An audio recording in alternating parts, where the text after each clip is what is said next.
Hi, my name is Yemi Amushon, and you're welcome to Thought Factory. So some time ago, I put a post up about greatness that went something like, greatness never comes cheap. And I was thinking at the time that we tend to have a misunderstanding about what greatness is and what it is not. So first of all, greatness is not popularity and it's not fame. Fame and popularity are a couple of the indexes that we look at when we're trying to measure how successful a person is. And we immediately assume that if somebody is successful by being famous or being popular, it means that they are great. But this is not true. Greatness has a lot more to do with impact. And at that, it's more of a magnitude or the degree of impact. So the degree of impact a person has, then one could say the greater that person actually is. And because it measures magnitude of impact, it means it can be positive and it could also be negative. History records certain individuals who had a lot of negative impact, and in many ways they were great, just that they were negatively great.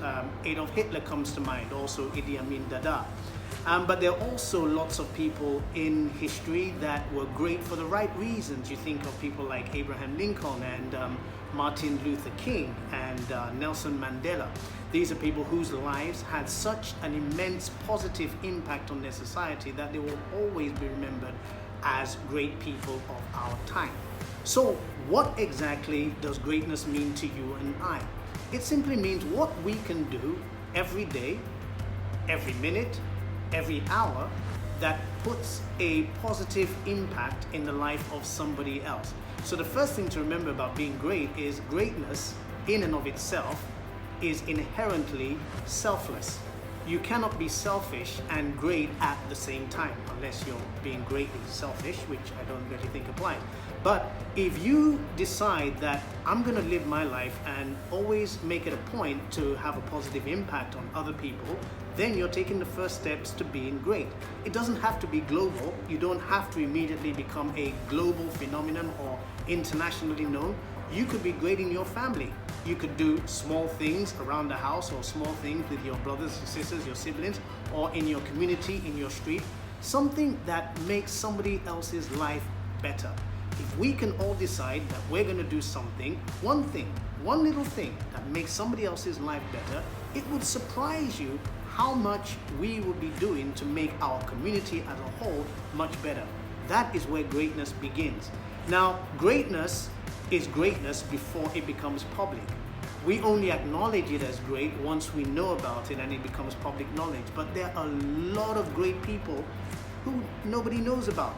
It doesn't mean that their impact is any less. It just means that nobody has picked up the story. It's not on the news anywhere, or nobody's put it on Instagram or on social media. But that does not mean that the lives that they are impacting or affecting are not being changed for good. So my challenge to you today is do something, no matter how small, that is for someone other than yourself, that makes their lives just a little bit better. Carrying somebody's heavy burden, listening to someone's problem, giving a word of encouragement, or simply applauding someone when they've done something great. You have no idea how these little acts can make somebody's day and make them have a whole new perspective on life. And I believe that if you do this, we would all be doing something positive to make our lives just a little bit better. That is what I think greatness is all about. You've been listening to Thought Factory. Remember, we are who and what we think.